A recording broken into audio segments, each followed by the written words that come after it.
This channel does not promote any violent, harmful, or illegal activities. All content provided by this channel is meant for an educational purpose only. নমস্কার, দেখছেন টিভি9 বাংলা। আপনাদের সঙ্গে রয়েছি আমি তন্নিষ্ঠা। শুরু করছি 11টা 11 বেশ কিছু গুরুত্বপূর্ণ খবরে নজর রাখবো। একদম শুরুতেই যে খবর, 7 দিনের ডেডলাইন সুপ্রিম কোর্টে। তাহলে এবার কি চিহ্নিত অযোগ্যদের তালিকা প্রকাশ করবে এসএসসি?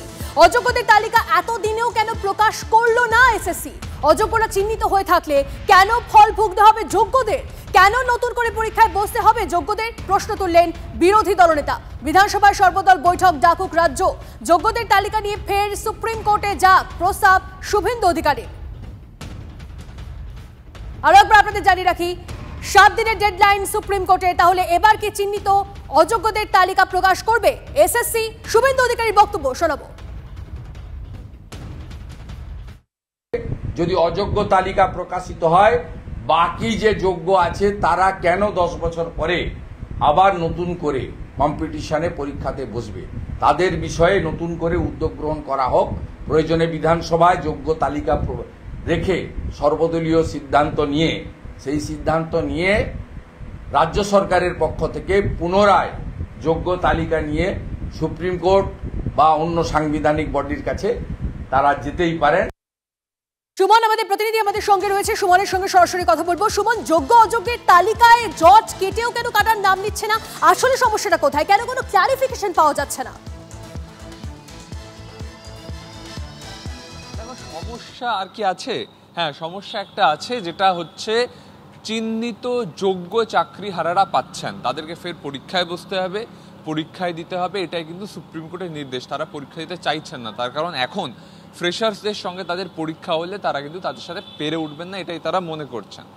এবারে রইল বাকি এসএসসি তো রোজ সুপ্রিম কোর্টে ভৎসনার মুখোমুখি হচ্ছে, রোজ তিরস্কার শুনছে রাজ্য। আর গতকালের হিয়ারিংয়ে সুপ্রিম কোর্টের বিচারপতি বলেছেন যে মন্ত্রীর লোকজন ঢোকানোর জন্যই এত সমস্যা হয়েছে এবং হাজার হাজার প্রার্থীর এই যন্ত্রণার জন্য সুপ্রিম কোর্টকে পর্যন্ত দায় নিতে হচ্ছে, যে জায়গায় পুরো ভুলটা হচ্ছে রাজ্যের। এবং তারপর তাদেরকে বলা হয়েছে যাতে কোনো অযোগ্য, কোনো চিহ্নিত অযোগ্য বা দাগি যাতে পরীক্ষায় বসতে না পারে, তার জন্য 7 দিনের মধ্যে এসএসসিকে একটা তালিকা প্রকাশ করতে হবে। এবার প্রশ্ন, এসএসসির কাছে কি সেই তালিকা আছে? উত্তর হচ্ছে হ্যাঁ আছে।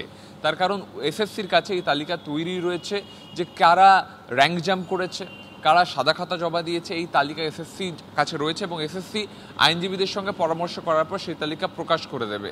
তাহলে পড়ে রইল যখন দাগিদের তালিকা প্রকাশ হয়ে যাচ্ছে, বাকিরা স্বচ্ছ, বাকিরা অদাগী, কিন্তু প্রক্রিয়াটা বেআইনি, এটাই সুপ্রিম কোর্টের যুক্তি, তাই নতুন করে পরীক্ষা দিতে হবে। আর এখানেই শুভেন্দু অধিকারী কিংবা আরও অনেকে তারা প্রশ্ন তুলছেন যে এই যেহেতু দাগিদের একটা তালিকা বেরিয়ে যাচ্ছে, তাই বাকিদের চাকরিতে রাখা হোক উইদাউট পরীক্ষা। এই জায়গায় জটটা পেকে রয়েছে। আজকেও সুপ্রিম কোর্টে হিয়ারিং রয়েছে, দেখা যাক কি হয়। একদম। সুমন, তুমি আমাদের সঙ্গে থাকো। এই মুহূর্তে সঙ্গীতা সাহা, চাকরিহারা শিক্ষক, তিনি আমাদের সঙ্গে রয়েছেন। সঙ্গীতা দিয়ে আপনার কাছে আমার যে প্রশ্ন প্রথমেই, সেটা হচ্ছে যে পরীক্ষায় বসতে বলা হয়েছে সুপ্রিম কোর্টের তরফ থেকে, পরীক্ষায় আপনাদেরকে বসতে হবে ফ্রেশারদের সঙ্গে, এরকমটাই জানা যাচ্ছে। আপনারা কি রাজি পরীক্ষায় বসতে? দেখুন, আমরা বারবারই বলেছি যে আমরা যোগ্য, আমরা কোনো দোষ করিনি, আমাদেরকে কেন শাস্তি দেওয়া হচ্ছে।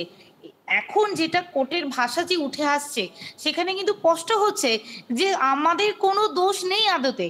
সেখানে যে 3টি অথরিটি আছে, যারা আমাদের নিয়োগকর্তা আছে, সম্পূর্ণ দোষ তার। তাহলে সেই দোষের আমরা কেন শাস্তি পাচ্ছি? আজকে কিন্তু আমরা যেমন বিচার ব্যবস্থাকেও কিন্তু আমরা আঙুল তুলছি, তাহলে বিচার ব্যবস্থা কি নির্দোষদের শাস্তি দিচ্ছে? একটা পরীক্ষা, একটা কম্পিটিটিভ এক্সাম, একটা স্কুলের এক্সাম না, একটা ক্লাসের এক্সাম না যে একটু সিলেবাস পড়লাম, সেখানে লাখ লাখ মানুষের সাথে একটা ফ্রেশার্সদের সাথে আমাদেরকে পরীক্ষায় বসিয়ে দেওয়া হচ্ছে। সবচেয়ে বড় কথা, এত বছর চাকরি করার পর সেই চাকরিটা চলে যাওয়ার আমাদের একটা মানসিক যন্ত্রণা, আমরা একটা কষ্টের মধ্যে আছি। সেখানে আবার আমাদেরকে স্কুলেও যেতে হচ্ছে, খাতা দেখতে হচ্ছে, স্টুডেন্টের সিলেবাস শেষ করতে হচ্ছে, আবার সামাজিক যন্ত্রণা আছে, এরপর আরও যন্ত্রণা আছে যে আমাদের আর্থিক। আমরা যদি এই পরীক্ষা দিয়ে না পাই, তাহলে আমার চাকরিটা হবে না, তাহলে আমার যে বিরাট অ্যামাউন্টের লোন আছে। একদম। আপনাদের এই সমস্যাগুলো বুঝতে পারছি, যেটা আপনারা বলছেন মানসিক সমস্যা, যন্ত্রণা সমস্যাটা রয়েছে। তাহলে কি পরবর্তীতে আপনারা কোনো বৃহত্তর পদক্ষেপ করবেন, কোনো আইনি পদক্ষেপ করতে চলেছেন কি? আইনি পদক্ষেপ অবশ্যই, দেখুন আমরা আজকে আইনি পদক্ষেপটা নিয়েছিলাম বলেই সুপ্রিম কোর্টের মুখ থেকেই আমরা এই কথাটা বার করতে পারলাম। কারণ সুপ্রিম কোর্টে আমাদের 3 এপ্রিল জাজমেন্ট পড়ে দেখুন, সেখানে লিখেছে not specifically found to be tainted.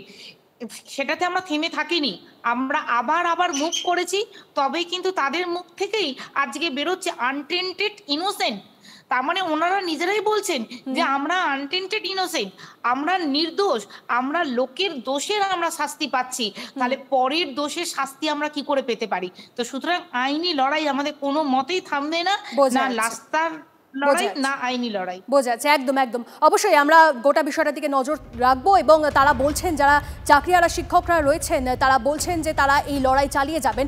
আরও এক যোগ্য চাকরিহারা শিক্ষক তিনি বলেছেন নিজেকে, এবং তিনি তার দাবি সামনে রেখেছেন, তারও অভিযোগ কিছু সামনে রয়েছে, তার বক্তব্য শোনাবো আপনাদের। Not specifically found to be tainted থেকে আমাদের রিভিউ পিটিশন যেদিন ডিসমিস হয় সেদিন আমাদের সার্টিফাইড আনটেন্টেড বলে তিনি চিহ্নিত করেছেন। অর্থাৎ আমরা সম্পূর্ণভাবে নিরপরাধ, আমরা দাগী নই, এবং আমাদের আজকের এই মানসিক, শারীরিক এবং আর্থিক অবস্থার জন্য দায়ী এই পর্ষদ, এই কমিশন, এই সরকার। তাহলে আমাদের প্রশ্ন হচ্ছে আমরা পরীক্ষা দেব কেন? সিবিআই তদন্তে যারা টেন্টেড তারা যদি বাতিলের খাতায় হয়, তাহলে ওই সিবিআই তদন্তে যারা যোগ্য তারা কেন পরীক্ষা দিয়ে আবার নিজের যোগ্যতা প্রমাণ করবে? সে প্রশ্ন আমরা রাখছি। আমরা এ প্রশ্ন রাখছি, যারা এই দুর্নীতি করলো তাদের জন্য কি সাজা দিল এই সুপ্রিম কোর্ট? আমরা মানসিকভাবে অত্যন্ত বিপর্যস্ত। সুপ্রিম কোর্টের কাছে আমরা কাতর আবেদন করছি, এই পরীক্ষাটাকে যেন ইমিডিয়েটলি বন্ধ করে আমাদের চাকরিতে পুনর্নিয়োগ করা হোক। 7 দিনের মধ্যে দাগী অযোগ্যদের তালিকা প্রকাশ করে রাজ্যকে ভর্ৎসনা সুপ্রিম কোর্টে। রাজ্য এসএসসির ভুলের জন্যই হাজার হাজার মানুষকে ভুগতে হচ্ছে। রাজ্য এসএসসির ভুলে দায়ী করা হচ্ছে সুপ্রিম কোর্টকেও। অযোগ্যদের পরীক্ষায় বসার আবেদন জানিয়ে হাইকোর্টে কেন গিয়েছিলেন? কায়েমি স্বার্থ ছাড়া রাজ্য এ কাজ করতে পারে না, রাজ্যকে তিরস্কার করে মন্তব্য সুপ্রিম কোর্টের। একজন দাগী নিয়োগ প্রক্রিয়ায় অংশ নিয়ে ফল ভুগতে রাজ্যকে কড়া হুঁশিয়ারি বিচারপতি সঞ্জয় কুমারের।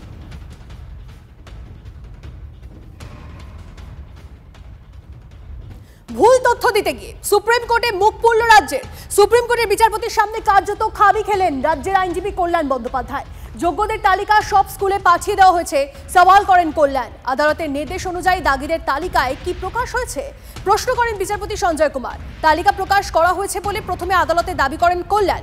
কোথায়, কোন ওয়েবসাইটে বা খবরের কাগজে প্রকাশ হয়েছে পাল্টা প্রশ্ন করেন বিচারপতি। তখন কল্যাণ জানান দাগীদের তালিকা প্রকাশ করা হয়নি। এটা কি ধরনের সওয়াল?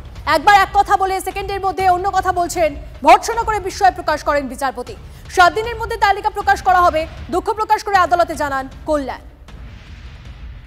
যা আছে এসএসসি শিডিউল অনুযায়ী 7 তারিখ এবং 14 তারিখে যে পরীক্ষা আছে সেগুলো দেওয়া হবে। এবং আরেকটা কথা সুপ্রিম কোর্ট বলেছে, 7 দিনের মধ্যে টেন্টেড টিচার যারা ছিল তাদের লিস্ট পাবলিশ করে দিতে হবে। কারণ একটা কনফিউশন হচ্ছে কে টেন্টেড, কে আনটেন্টেড, কে আনটেন্টেড, কারা আমাদের মতো টেন্টেড, সিবিআইয়ের মতো টেন্টেড, সেই নামগুলোকে পাবলিশ করে দিতে হবে 7 দিনের মধ্যে। এই হচ্ছে অর্ডার। কারণ টেন্টেড টিচাররা কেউ পরীক্ষায় বসতে পারবে না ওয়েবসাইটে, এসএসসির ওয়েবসাইটে, সেন্ট্রাল স্কুল সার্ভিস কমিশন। আইনজীবী বিকাশ রঞ্জন ভট্টাচার্য তার কি বক্তব্য এই নিয়ে শোনাবো। একদল তারা সরাসরিভাবে দুর্নীতির সঙ্গে যুক্ত, আরেক দল তারা দুর্নীতির শিকার। সুতরাং যোগ্য অযোগ্য বিষয়টা না। আজকে যখন নামটা প্রকাশ হয়ে যাবে যে এই 5000 জন তারা সরাসরিভাবে দুর্নীতির সঙ্গে যুক্ত, এই 5000 জন লোকের কি অবস্থা দাঁড়াবে? তারা তো যাকে টাকা দিয়েছে তাকে তো ঘেটে চেপে ধরবে। সেই ভয়টাতেই ওরা এতদিন প্রকাশ করছে না। আজকে ওদের নিজেদের বোকামোর জন্যই ওরা সুপ্রিম কোর্টের কাছে ধাক্কা খেয়ে এটা করবে। তৃণমূল নেতা কুণাল ঘোষ, তার বক্তব্য কি শুনুন। এটা সম্পূর্ণ সর্বোচ্চ আদালতের বক্তব্য এবং প্রশাসনিক, ফলে এই মুহূর্তে এই নিয়ে দলের তরফে কোনো কথা বলবো না। যে সুপ্রিম কোর্ট যা বলেছেন, এসএসসি এবং সংশ্লিষ্ট যারা কর্তা রয়েছেন, তাদের যারা আইনজীবীরা রয়েছেন, এই বিষয়টা তারা দেখছেন। এই মুহূর্তে এই বিষয়ে কোনো কথা বলবো না। যে খবরে এই মুহূর্তে নজর, যে খবর নিয়ে বিতর্ক, ভুল তথ্য দিতে গিয়ে সুপ্রিম কোর্টের মুখ পুরল রাজ্যে। সুপ্রিম কোর্টের বিচারপতির সামনে কার্যত খাবি খেলেন রাজ্যের আইনজীবী কল্যাণ বন্দ্যোপাধ্যায়। যোগ্যদের তালিকা সব স্কুলে পাঠিয়ে দেওয়া হয়েছে, সওয়াল করেন কল্যাণ। আদালতের নির্দেশ অনুযায়ী দাগিদের তালিকা কি প্রকাশ হয়েছে প্রশ্ন করেন বিচারপতি সঞ্জয় কুমার। তালিকা প্রকাশ করা হয়েছে বলে প্রথমে আদালতে দাবি করেন কল্যাণ। কোথায়, কোন ওয়েবসাইট বা খবরের কাগজে প্রকাশ হয়েছে পাল্টা প্রশ্ন করেন বিচারপতি। তখন কল্যাণ জানান দাগিদের তালিকা প্রকাশ করা হয়নি। এটা কি ধরনের সওয়াল? একবার এক কথা বলে সেকেন্ডের মধ্যে অন্য কথা বলছেন। ভর্ৎসনা করে বিষয় প্রকাশ করেন বিচারপতি। 7 দিনের মধ্যে তালিকা প্রকাশ করা হবে, দুঃখ প্রকাশ করে আদালতে জানান কল্যাণ।